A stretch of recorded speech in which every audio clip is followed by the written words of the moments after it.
ఇంతకుముందు పెద్ద గారు చాలా విషయాలు కూడా చెప్పారు, రాజయ్య గారు కూడా చెప్పారు, నరేందర్ గారు, వినయ్ భాస్కర్ గారు కూడా చెప్పారు. నాయకులందరికీ కూడా పేరు పేరున నమస్కారాలు.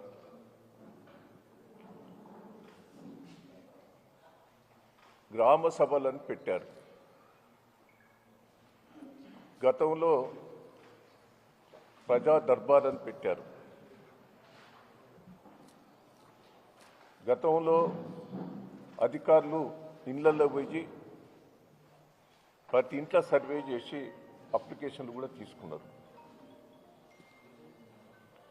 3-4 సందర్భాలల్లో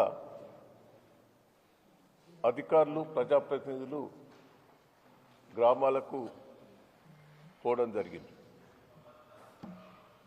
మొన్న కలెక్టర్లతోటి రివ్యూ మీటింగ్ పెట్టి రేవంత్ రెడ్డి గారు కలెక్టర్లకు ఆదేశాలు కూడా ఇవ్వటం జరిగింది. రేషన్ కార్డులు, రైతు బంధు, రైతు భరోసా,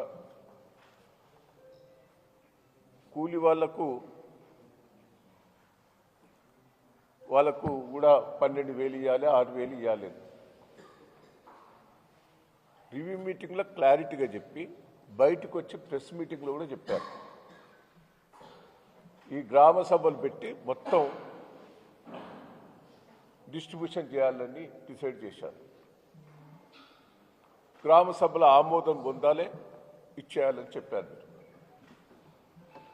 అంటే రేవంత్ రెడ్డి గారు మంత్రులంతా కూడా ప్రెస్ మీటింగ్ పెట్టి చెప్తే ప్రజలందరూ కూడా ఈ గ్రామ సభలో రేషన్ కార్డులు వస్తాయి, రైతు భరోసా వస్తుంది, కూలీ వాళ్ళందరూ కూడా 6,000 రూపాయలు వస్తాయని ఆశతోటి గ్రామ సభలో అటెండ్ అయ్యారు. మీరు గ్రామ సభలో ఏం చేశారు?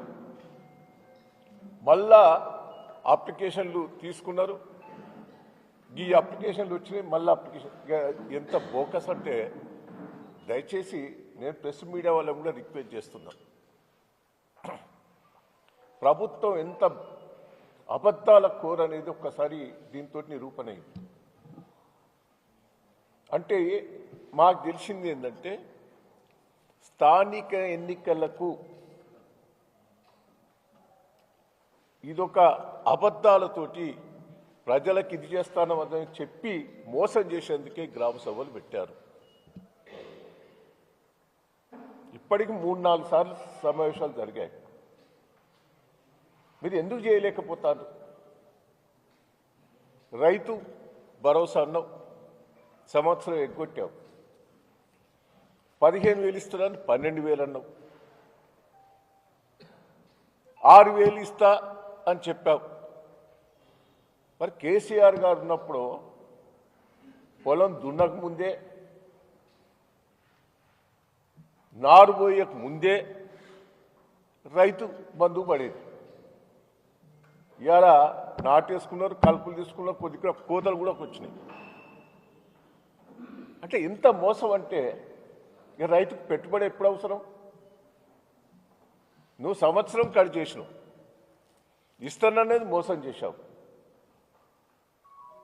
కూలి వాళ్ళందరికీ డబ్బులు ఇస్తానన్నావు, ఇప్పుడేమంటాను? 100 రోజులు పనిచేసిన వాళ్ళకు, భూమి లేని వాళ్ళకి ఇస్తానంటాను. ఎకరా ఉన్నోళ్ళు కూడా, 2 ఎకరాల ఉన్నోళ్ళు కూడా కూలికి పోతారు. రేషన్ కార్డు మోసం చేశావు. ఏది కూడా ఇలా గ్రామాల లోపల నిలదీశారు.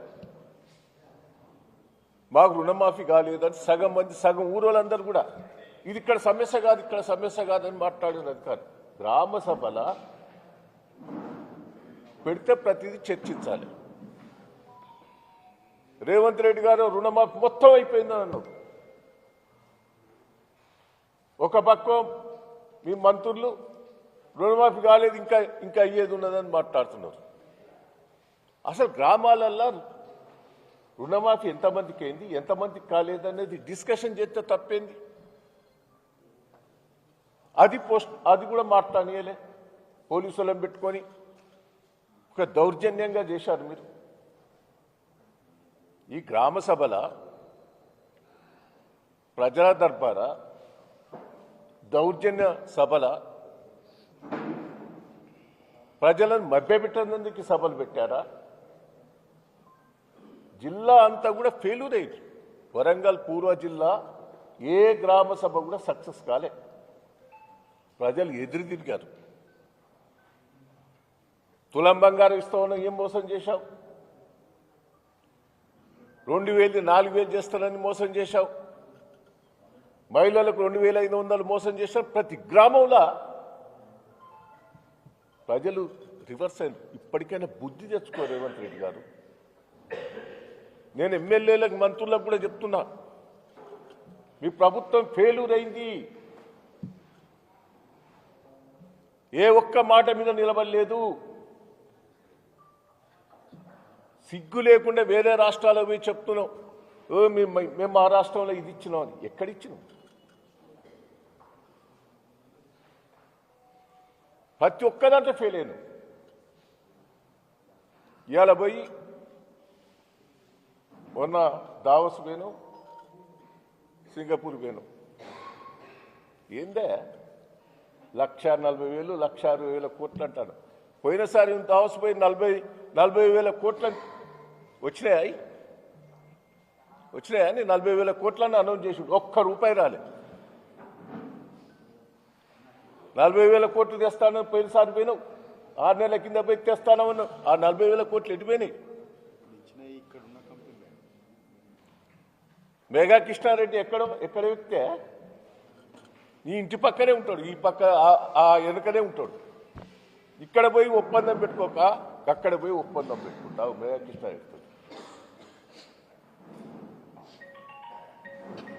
సిగ్గు లేదు రేవంత్ రెడ్డి గారు.